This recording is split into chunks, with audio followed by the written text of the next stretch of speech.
So hello and welcome back everyone to this now the beautiful sub video. आज के video में हम लोग देखने वाले हैं यहाँ से related party transaction other than section 188।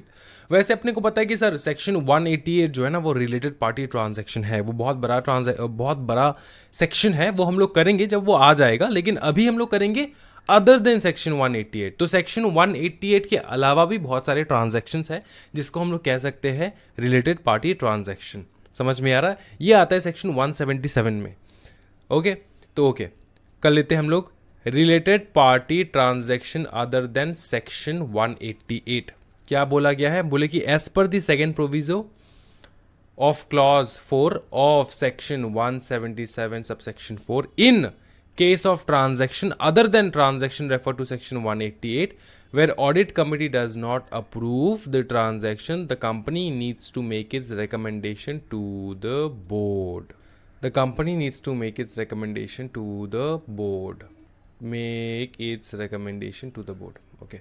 Where audit committee does not approve the transaction, जहाँ पे audit committee के पास तो लेकर गए थे हम लोग, लेकिन उनने मना कर दिया ये ट्रांजैक्शन।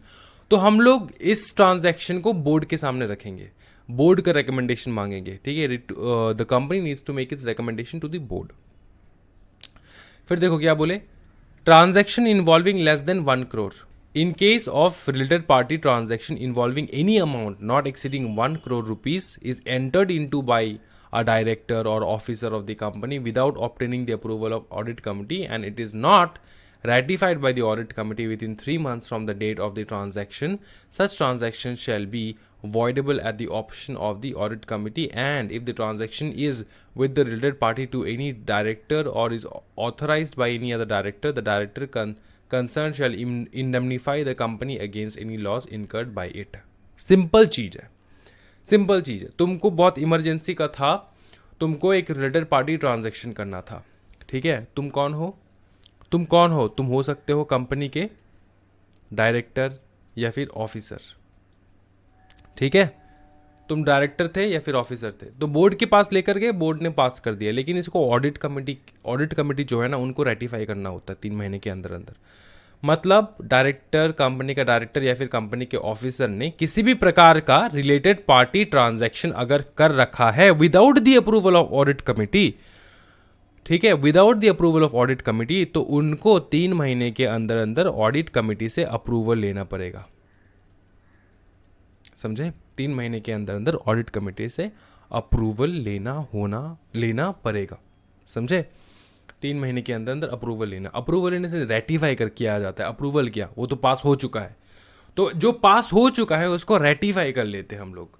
तो कैसे करेंगे? ऑडिट कमेटी को बोलेंगे, ऑडिट कमेटी बोलेंगे ठीक है चलो ट्रांजैक्शन करो, कोई दिक्कत वाली बात नहीं।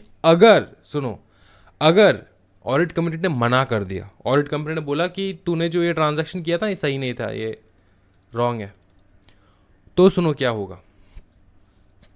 अगर किसी डायरेक्टर ने इसको ऑथराइज किया होगा करने के लिए, ठीक है, किसी डायरेक्टर ने ऑथराइज किया होगा और ऑडिट कमेटी ने इसको रेटिफाई करने के समय उसको मना कर दिया, बोले कि ये नहीं हो सकता, तो जो कुछ भी लॉस हुआ होगा, जो कुछ भी लॉस, देखो ऑडिट कमेटी क्यों मना करेगा? शायद कुछ लॉस हो जाए, शायद कंपनी के हित के लिए नहीं है, इसलिए तो जो कुछ भी किसी भी प्रकार का मॉनेटरी नॉन मॉनेटरी लॉस हो रहा है कंपनी को, क्योंकि इस डायरेक्टर ने अप्रूव किया था, इस डायरेक्टर ने जो है रिलेटेड पार्टी ट्रांजैक्शन कर रहा था, ठीक है, तो वो इंडेमनीफाई करेगा कंपनी को against the loss incurred by it. Indemnify मतलब सर, मतलब जो भी लॉस होगा ना वो भरपाई जो है वो करेगा अपना वही डायरेक्टर। समझ में आ रहा है? जिसका रिलेटेड पार्टी ट्रांजैक्शन हो रहा था। ठीक है, हाँ जी। To any director or is authorise by any director, the director concern shall indemnify. ठीक है, इसका मतलब समझना, यहाँ पे बहुत गहरा मतलब है। If the transaction is with the related party to any director, related party transaction अगर डायरेक्टर का हो और डायरेक्टर का नहीं है, फॉर एग्जांपल, और में क्या आएगा? ऑफिसर आएगा ना, और ऑफिसर का हो for example, but is authorised bye any director, लेकिन ऑफिसर का तो है, लेकिन इसको ऑथराइज तो डायरेक्टर करेगा ना, तो डायरेक्टर ने ऑथराइज किया, तो जो कुछ भी नुकसान होगा ना, ये ऑथराइज जिसने डायरेक्टर ने किया, जिस डायरेक्टर ने ऑथराइज किया इस ऑफिसर के रिलेटेड पार्टी ट्रांजैक्शन को, या फिर जिस डायरेक्टर का ही रिलेटेड पार्टी ट्रांजैक्शन है, और समझ में आ रहा है ना, जिस डायरेक्टर का ही रिलेटेड पार्टी ट्रांजैक्शन है, रिलेटेड पार्टी ट्रांजैक्शन मतलब डायरेक्टर के रिलेटिव के साथ ट्रांजैक्शन कर रहा है, कंपनी से बिजनेस कर रहा है, समझे।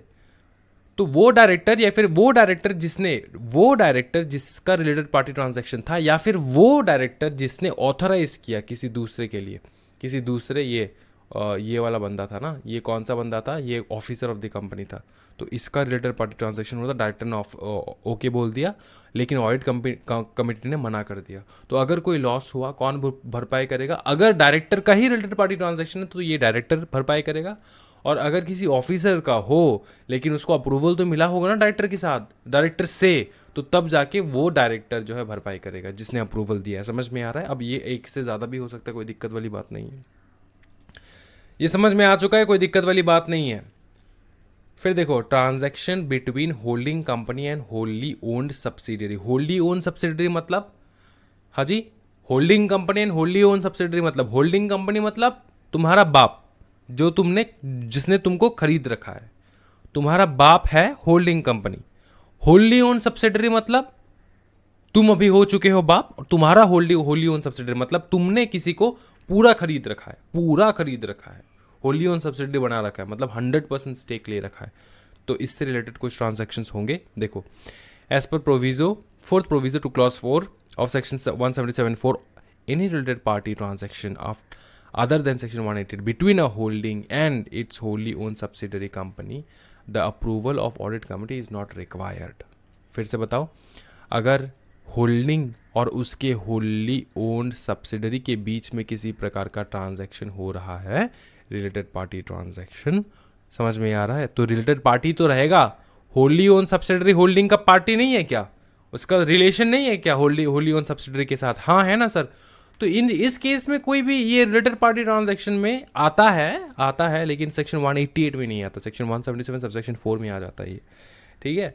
तो ये भी एक प्रकार का रिलेटेड पार्टी, ये होली ओन सब्सिडरीज का रिलेशन है कि नहीं? यार बेटा सर, बच्चा है इसका, मतलब 100% स्टेक ओन कर रखा है, तो रिलेशन में आता है कि नहीं? हाँ। तो रिलेशन में अगर आता है तो वो रिलेटेड पार्टी ट्रांजैक्शन हुआ कि नहीं? हाँ। तो सर, अगर होली ओन सब्सिडरी अपने बच्चे के साथ कोई ट्रांजैक्शन करना चाहता है, होल्डिंग अपने होली ओन सब्सिडरी जो कि अपना बच्चा है उसके साथ कोई ट्रांजैक्शन करना चाहता है, तो उसके लिए भी अप्रूवल लेना होगा? नहीं, उसके लिए अप्रूवल लेने की कोई ज़रूरत नहीं है। However, if such transaction is covered under section 188, ये तो तब जब 188 में कवर्ड ना हो तुम्हारा ट्रांजैक्शन, रिलेटेड पार्टी ट्रांजैक्शन, ये अलग प्रकार का ट्रांजैक्शन हो। लेकिन अगर कवर्ड है between a holding and its wholly owned subsidiary company, or between a holding company and its other than wholly owned subsidiary company, the approval of audit committee is must। इस बात का ध्यान रखिए। अगर सेक्शन 188 में आ जाता है, तो लेना पड़ेगा अप्रूवल। होल्डिंग अपने होल्डी ओन सब्सिडरी के साथ ट्रांजैक्शन कर रहा है, वो ट्रांजैक्शन जो सेक्शन 188 में कवर्ड ना हो, तो अगर वो ट्रांजैक्शन है, अप्रूवल की कोई ज़रूरत नहीं है ऑडिट कमेटी से। अगर वो ट्रांजैक्शन नहीं है तो अप्रूवल लेना होगा ऑडिट कमेटी से। मतलब अगर सेक्शन 188 के अंदर आ जाता है वो चीज़, तो अप्रूवल लेना होगा ऑडिट कमेटी से। लास्ट है right of auditor KMP to be heard by the audit committee. तो ये तो सिंपल चीज़ है।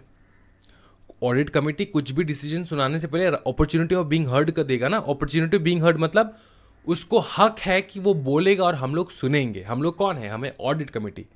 उसको हक है कि वो बोलेगा और हम लोग सुनेंगे। हम लोग कौन है? हम लोग को ऑडिट कमेटी। इसको कहा जाता है अपॉर्चुनिटी ऑफ बीइंग हर्ड। इस बात का ध्यान रहे, ठीक है। The auditors of a company and the key managerial personnel shall have a right to be heard in the meeting of the audit committee when it considers the auditor report. However, they do not have the right to vote। तो simple चीज है, auditor report जब auditor अपना report submit करेगा audit committee को, तो audit committee उसको पूछेगा ना कि ये कैसा हुआ, वो कैसा हुआ। वो सीधा तो कुछ डिक्लेरेशन नहीं दे देगा ऑडिट कमेटी। तो तब कहा गया है कि अगर ऐसा है तो ऑडिट रिपोर्ट जो है उसमें हम सुनेंगे तुम्हारा बात, तुमने क्यों ये रेटिफिकेशन किया या फिर तुमने क्यों ये इंक्लूड किया, तुमने कुछ भी कमेंट किया है तुम्हारे ऑडिट रिपोर्ट में, वो क्या है, किस लिए है, तो तुम्हारा बात सुनेंगे हम लोग। कौन सुनेगा? ऑडिट कमेटी सुनेगा। किसका? किसका सुनेगा? किसका सुनेगा? हाँ जी, ऑडिटर का, जिसने रिपोर्ट सबमिट किया है। ठीक है, लेकिन उस मीटिंग में, जिस मीटिंग में उस सबको बुलाया गया है, इस ऑडिटर को वोट करने का हक तो है नहीं, है ना? जो ऑडिटर रिपोर्ट सबमिट कर रहा है उस ऑडिटर को वोट करने का हक नहीं है, इस बात का ध्यान रहे। ये छोटे छोटे पॉइंट से, रैंडम पॉइंट से उन लोगों ने इंक्लूड कर रखा है, तो इस बात का ध्यान रहे थोड़ा। क्या डिस्क्लोजर करना होगा इन बोर्ड रिपोर्ट? हाँ, डिस्क्लोजर करना होगा। The composition of audit committee must be disclose by the company in this board report, इस बात का ध्यान रहे। फिर ओके, यहाँ से करेंगे। ऑडिट कमिटी का रोल क्या है? ऑडिट कमिटी का रोल क्या है as prescribe part C of schedule 2 of SEBI LODR regulation? क्या रोल है? सिंपल चीज़ है, कोई भी 8-9 पॉइंट पढ़ लो। देखो, oversight of the listed entities financial report process and the disclosure of its financial information to ensure that the financial statement is correct, sufficient and credible. हम लोग ऑडिट कमेटी बिठाते क्यों है? फिनेंशियल रिपोर्ट्स को, financial informations को वो लोग properly address कर पाए, है ना? तो ये एक पहला रीज़न हो जाएगा। ठीक है, एज पर क्या बोले, the role of audit committee बोले ना, मतलब ऑडिट कमेटी का क्या रिक्वायरमेंट है ये बोले ना, तो यही है the role of audit committee. उसके बाद क्या बोले? उसके बाद बोले recommendation for appointment, remuneration and the terms of appointment of auditor of the listed entity. Obviously कौन अपॉइंट होगा as an auditor? Appointment of auditors, उसका टर्म क्या होगा of the listed entity, recommend भी करेंगे फॉर अपॉइंटमेंट, रेम्यूनरेशन क्या रहेगा auditor का, वो सारा ऑडिट कमेटी देखेगा। फिर बोले approval of payment to statutory auditor for any other service rendered by the statutory auditor. तो स्टैट्यूटरी ऑडिटर अगर किसी प्रकार का दूसरा सर्विस प्रोवाइड करता है कंपनी को, तो ऑडिट कमेटी अप्रूव करेगा कि उसको अलग से पेमेंट करना चाहिए कि नहीं करना चाहिए, ये बात। ठीक है, ओके। फिर ये सब कर सकते हो, लेकिन इतना ज़्यादा है ना, तो हम लोग इजी कर लेंगे जो अपने को याद रख पाए हम लोग। ठीक है ना, जो हम लोग याद रख पाए। ऐसा नहीं कि आपको पूरा पढ़ के पूरा 100% जितना भी लिखा है ये सारे पॉइंट्स आपको याद करने होंगे, ऐसा नहीं है। The role of audit committee, अगर रोल पूछा तो आप लिख सकते हो, वैसे पूछेंगे नहीं, ये रीड वाला चीज़ है। ठीक है, कि बताओ ऑडिट कमेटी का रोल क्या है, ऐसा डायरेक्ट क्वेश्चन कभी नहीं पूछेंगे। ठीक है, ऐसा डायरेक्ट क्वेश्चन कभी नहीं पूछेंगे। तो हम लोग यहाँ पर देखेंगे छोटा point, reviewing with the management the quarterly financial statement before submission to the board for approval. Review करेगा क्वार्टरली जो फाइनेंशियल स्टेटमेंट निकलता है वो। फिर reviewing and monitoring the auditors independence and performance and effectiveness of audit process. ठीक है, auditor कितना independent है देखेगा ना। ऑडिटर अगर इंडिपेंडेंट नहीं है तो बहुत दिक्कत हो जाएगा। ठीक है, बहुत दिक्कत हो जाएगा। ऑडिटर अपने मन मुताबिक चीज़ें करेगा, उसको जो बेनिफिट देता है उसके हिसाब से वो अप्रूवल देगा। समझ में आ रहा है ना? इसलिए उसको इंडिपेंडेंस जो है देखेगा बार बार। ऑडिट कमेटी देखेगा क्या वो इंडिपेंडेंट है कि नहीं, अभी भी इंडिपेंडेंट है कि नहीं, 2 साल हो चुका है अभी भी है कि नहीं, इस प्रकार से। फिर अप्रूवल और any subsequent modification of transaction of the listed entity with related parties. Related parties के साथ लिस्टेड एंटिटीज का कोई भी ट्रांजैक्शन अगर हो रखा है तो उसमें क्या कोई चेंजेस लाना है, अगर लाना है तो ऑडिट कमेटी करेगा। समझ में ना? मॉडिफिकेशन ऑफ द ट्रांजैक्शंस, एक तो मॉडिफिकेशन, दूसरा अप्रूवल भी। ऑब्वियसली रिलेटेड पार्टी ट्रांजैक्शंस ऊपर में ही हम लोगों ने पढ़ रखा है। रिलेटेड पार्टी ट्रांजैक्शंस अगर करना है तो ऑडिट कमेटी का अप्रूवल लेना होगा, है ना? Approval plus modification. स्क्रूटनी करेगा of inter corporate loans and investment, valuation of undertaking और asset of the listed entity. Valuation करेगा व्हेनेवर इट इज़ नेसेसरी, जब भी उनको लगे कि हाँ कंपनी का जो लिस्टेड एंटिटी का एसेट है ना, वो जो अंडरटेकिंग है, अंडरटेकिंग मतलब उसने जो खरीद रखा है सब कुछ, उसका वैल्यूएशन क्या होगा एक बार देखते निकालते हैं तो इस प्रकार से निकालेगा। Evaluation of internal financial control and risk management system, reviewing with the management performance of statutory and internal auditor adequacy of the internal control system. फिर discussion with internal auditor of any significant finding and follow up there. तो discussion करेगा internal auditor के साथ क्या क्या findings निकला and all this. तो इसको रीड कर लेना भाई, मेरे इसमें कुछ है नहीं, आराम से रीड कर लेना। ठीक है, फिर से मैं बता दूं, एग्जामिनेशन में डायरेक्ट क्वेश्चन नहीं पूछा जाएगा कि बताओ ऑडिटर का रोल क्या, ऑडिट कमेटी का रोल क्या है, लेकिन आपको बेसिक जो इंपॉर्टेंट चीज़ें हैं वो आपको याद रखना होगा, जो ऊपर में हम लोगों ने देख रखे हैं ऑलरेडी। क्या दिल और दिमाग में बैठ चुका है चीज़ें? Okay okay, the audit committee shall mandatorily review the following information. ये सारे इंफॉर्मेशन मैंडेटरीली रिव्यू करेगा। तो पहला क्या है देखो, मैनेजमेंट डिस्कशन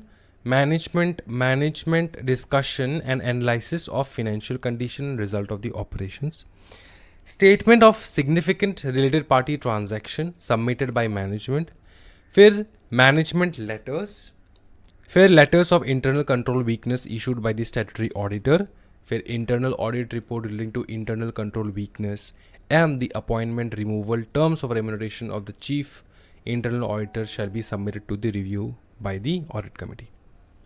ठीक है, ओके। स्टेटमेंट ऑफ डिविएशंस क्या क्या रहेगा, quarterly statement of deviation including report of monitoring agency, उसके बाद annual statement of funds utilised for purposes other than those stated in the offer document, मतलब प्रोस्पेक्टस।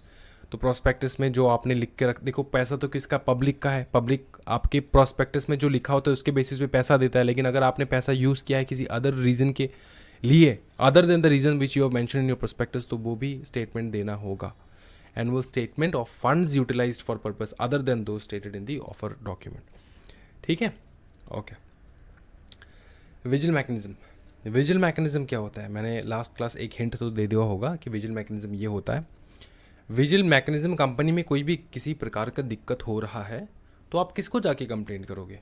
हाँ जी, आप ऑडिट कमेटी को जाके करोगे। ऑडिट कमेटी ही जो है वो विजिल मैकेनिज्म जो है ये ऑडिट कमेटी के पास पावर रहता है। ठीक है, और इस प्रोसेस को कहा जाता है vigil mechanism, the process of complaining to the audit committee about things. Okay, क्या रहेगा अच्छे से पढ़ेंगे हम लोग। Provides for establishment of vigil mechanism for the director and employee to report their genuine concern or grievances as under. Every listed company, the companies which accept deposit from the public, the companies which have borrowed money from bank and public financial institution in excess of 50 crore rupees. In excess of 50 crore rupees. ठीक है, उसके बाद तो इसका मतलब क्या, इनको रखना होगा विजिल मैकेनिज्म का जो है स्टैब्लिशमेंट करना होगा उनको। ठीक है, हर लिस्टेड कंपनी को, हर वो कंपनी जो पब्लिक से डिपॉजिट लेता है, और हर कंपनी जिसने बोरो कर रखा हो money from bank, public financial institution in excess of 50 crore रुपए, 50 करोड़ रुपए से ज़्यादा। ठीक है,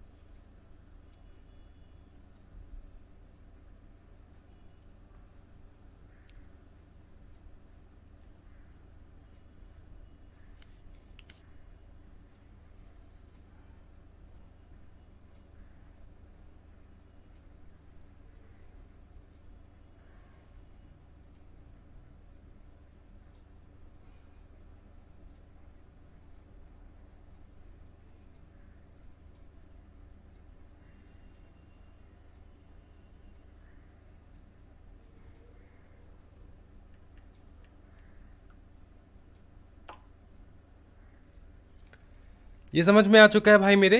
विजिल मैकेनिज्म समझ में आ रहा है, कोई दिक्कत वाली बात नहीं है? ओके सर, देखो, the vigil mechanism set up as above shall provide for adequate safeguard, ओहो कट हो चुका है, safeguard against victimization of employee and director who use such mechanism and make provision for direct access to the chairperson of the audit committee or the director nominated to play the role of audit committee in appropriate or exceptional cases.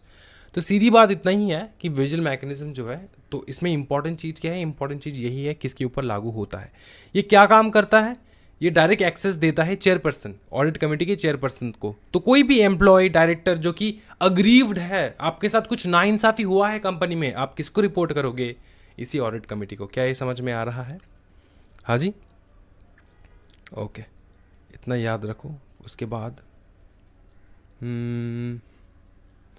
the companies which are required to constitute an audit committee shall oversee the vigil mechanism through the committee, and if any of the member of the committee has a conflicted interest in the given case, they should reuse themselves and recuse themselves and the others on the committee who would deal with the matter on hand. उसके बाद यहाँ पर आपको करना होगा, the board of directors shall nominate a director to play the role of audit committee for the purpose of vigil mechanism to whom the other directors and employees may report concern. Disclose कर देना है company की website पे. सीधी बात है, audit committee करेगा, क्या करेगा, विजिल मैकेनिज्म, और कंपनी का जो बोर्ड है ना वो किसी एक डायरेक्टर को नॉमिनेट करेगा कि ठीक है ऑडिट कमेटी का ये डायरेक्टर विजिल मैकेनिज्म जो है ये देखेगा पूरा, ठीक है. और इस बात को कि विजिल मैकेनिज्म जो है ये अवेलेबल है एंड ऑल्सो किसके पास जाना है, कौन किसको रिपोर्ट करना है, वो आप कंपनी की वेबसाइट में भी डाल देना. इस बात का ध्यान रहे, ठीक है. चलो इतना ही है. अच्छा, वो टर्म क्या है, what does the term financial literate means. Financial literate का मतलब यही होता है कि आपको फिनेंशियल स्टेटमेंट्स पढ़ना आना चाहिए.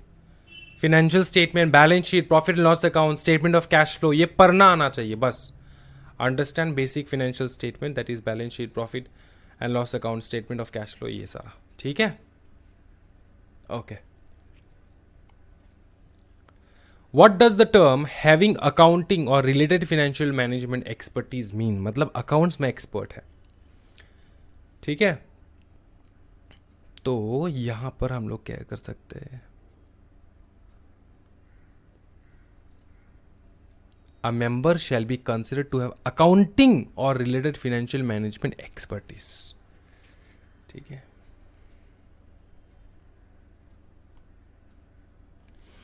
If a company intends to constitute its audit committee with 5 member, then कितना मेंबर को इंडिपेंडेंट होना है, हाँ, एटलीस्ट 2/3. ये हम लोग ने ऊपर में देख चुके हैं, वो ये याद आ रहा है आपको, ये वाला जो हम लोग करे थे, ये वाला ऑडिट कमेटी का composition of audit committee, independent directors दिख रहा है आपको भाई मेरे, हाँ, ध्यान रहे, वो वहीं से कर लेना है, ठीक है ना. यहाँ पे कुछ नहीं है.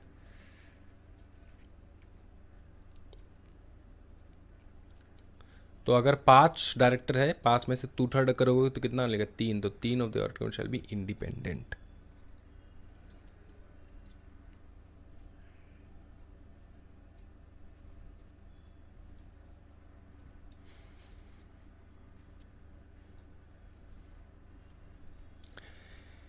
फिर है नॉमिनेशन एंड रेम्यूनरेशन कमेटी. क्या बताओ, नॉमिनेशन एंड रेम्यूनरेशन कमेटी, ये बहुत ब्रिलियंट कमेटी है, ये हम लोग सीखेंगे यहाँ से. Composition of nomination remuneration committee, उससे पहले हम लोग सीखेंगे एक्सेप्शंस भी है और किस कंपनी के ऊपर लागू होता है, ठीक है.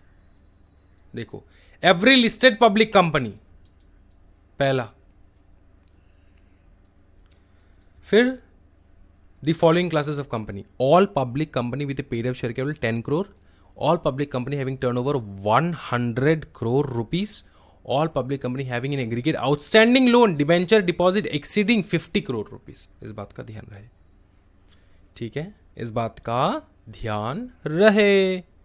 ब्यूटिफुल सर, कोई दिक्कत वाली बात नहीं. तो इन सारे कंपनीज को, अगर आपका पब्लिक कंपनी है, paid up share capital 10 crore है, तो रखो कमेटी बनाओ. कौन सा committee sir, nomination and remuneration committee.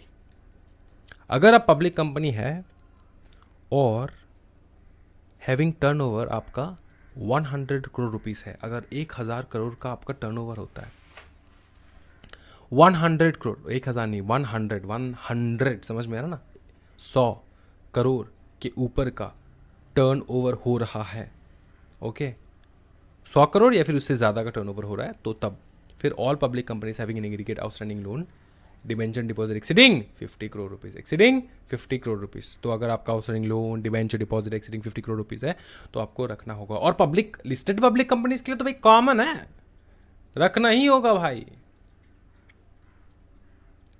अच्छा, इनके लिए एग्जाम्पशन है, ये हम लोगों ने पहले भी देख रखा था, तो इसको रीड कर लेना एक बार.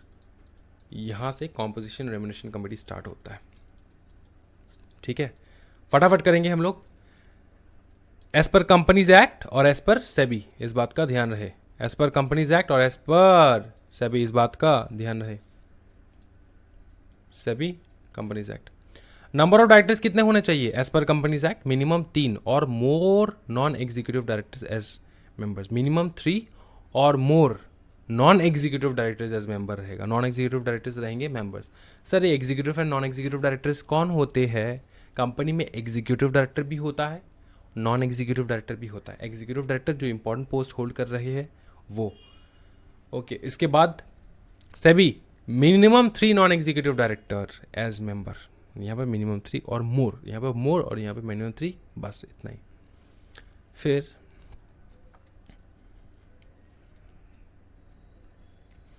the chairperson of the company may be appointed as a member of the nomination committee but shall not be chair of such committee।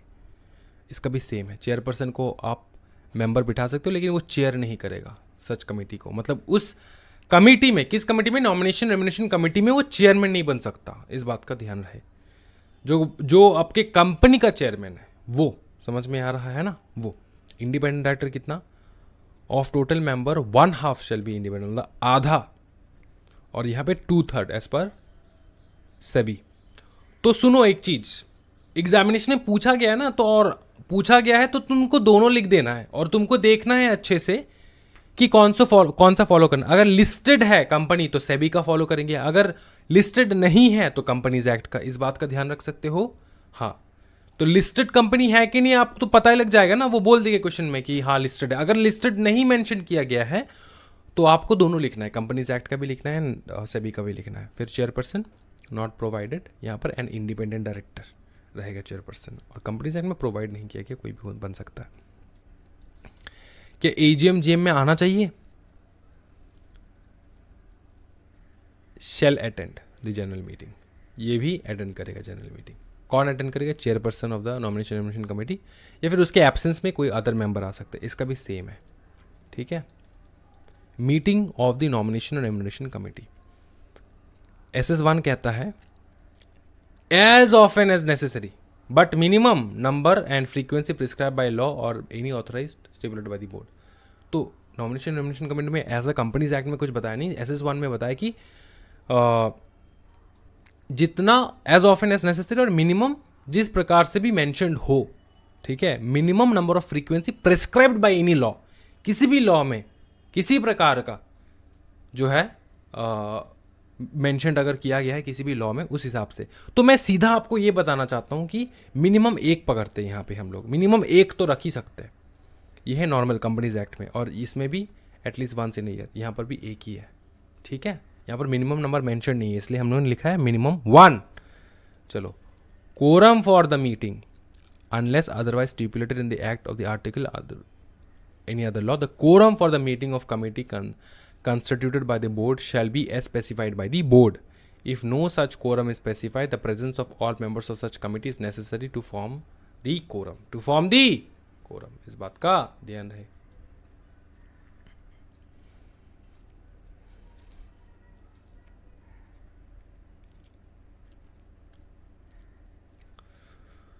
तो कोरम जो है वो एज पर आर्टिकल्स होगा, और यहाँ पर 2 members और 1/3 of the member of the committee, which ever is greater, 2 members या फिर 1/3 of the committee, which ever is greater. अगर पकड़ लो 10 मेंबर्स है कमेटी में, तो 10 मेंबर्स का 1/3 ज़्यादा निकलता है 2 से, इसलिए हम लोग वो फॉलो करेंगे 1/3। तो विच एवर इज कहाँ गया? विच एवर इज ग्रेटर बोल दिए यहाँ पे, समझ में आ रहा है। तो कितना कोरम चाहिए होगा? 2 मिनिमम या फिर 1/3 जो भी ग्रेटर हो, ये बताया हमारे लिस्टेड कंपनीज के लिए सभी में, और यहाँ पर बताया एस में भी specified by the board articles. समझ में आ चुका है ये, इस बात का ध्यान रहे। फंक्शन क्या करेगा? ये रीड है। नॉमिनेशन रेमुनेशन कमेटी का फंक्शन क्या है फिर से बता दूं, नॉमिनेट करता है ये नॉमिनेट करता है। समझ में आ रहा है कि डायरेक्टर कौन बैठेगा? डायरेक्टर को कौन किस बंदे को हम लोग डायरेक्टर रख सकते हैं? नॉमिनेट करता है डायरेक्टर बनने के लिए। रेम्यूनरेशन कितना होगा वो भी ये करता है कि कितना रेम्यूनरेशन होना चाहिए। तो इतना ही है, आपको इसको रीड करना है बस, ठीक है। और functions of nomination remuneration committee ये भी रीड करना है, ये मैं होमवर्क दूंगा, थोड़ा होमवर्क दूंगा भाई मेरे, ऐसे मत सोचो कि बच जाओगे। छोटे क्लासेस में भी होमवर्क करते थे, अभी भी होमवर्क करना ही होगा, तो इतना तो आपको होमवर्क करना होगा। नेक्स्ट क्लास हम स्टेक होल्डर रिलेशनशिप कमेटी से स्टार्ट करेंगे। आज के वीडियो में इतना ही भाई मेरे, thank you so much everyone. कोई डाउट हो तो ज़रूर आप लोग जो हमारे ग्रुप है उसमें पूछ सकते हो। Thank you so much everyone, happy learning guys, bye bye and take care.